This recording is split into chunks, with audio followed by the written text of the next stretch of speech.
Hello and welcome to the new style Edexcel GCSEs. These are the ones that go from grades 9 through to grade 1. This is paper 1MA1/2H. It's the second paper in the higher tier. It is a calculator paper and we pick it up in question 7. The graph of y equals f of x is drawn on the grid. Okay, so we've got a graph here. Write down the coordinates of the turning point of the graph. Okay, so the first question is, what is a turning point? Without wanting to go into too much detail, if we've got a curve, the curve is where the curve turns, that's the turning point. And I'm not saying it's where the gradient starts to change.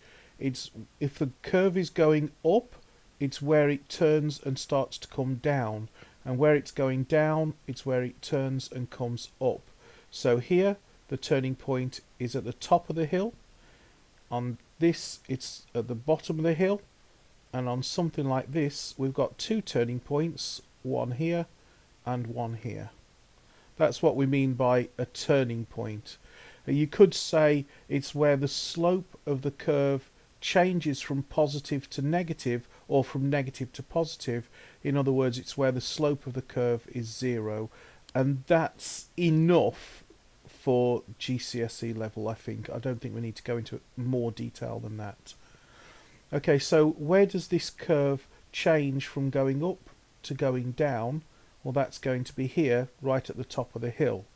And the coordinates are very nicely given to make it easy to read off. It's 1 across the x-axis and 4 on the y-axis. And we remember we give coordinates as x comma y. X comes before y in the alphabet, or you could say we run along the x-axis and we climb up the y-axis, however you like to remember it.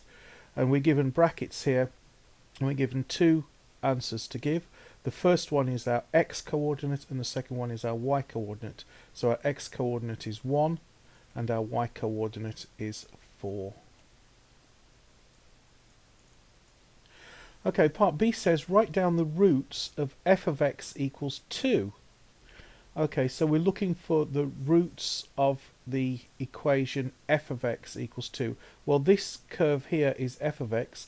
We can't solve it algebraically because we're not given the polynomial that plotted this curve, and we're not expected to try and work it out from the graph. All we're expected to do is to say, what are the x values that result in this curve being at 2. So if we just draw a line, a straight line, where x equals 2, all we have to do is read off the intercept points where this straight line intercepts the curve f of x. So this is where f of x equals 2. So if I draw a line down from this intercept, I've got a straight line down. So this is 0 and this is -1. So, and this line here is halfway between the two. So this is our negative 0.5. So this is one little square before we get to negative 0.5. So this is negative 0.4.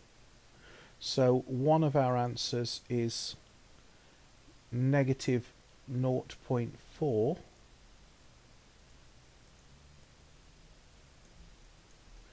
And because there's a second root, because you can see from this line, there's another point where f of x equals 2. And if I draw this line down from here, where f of x equals 2,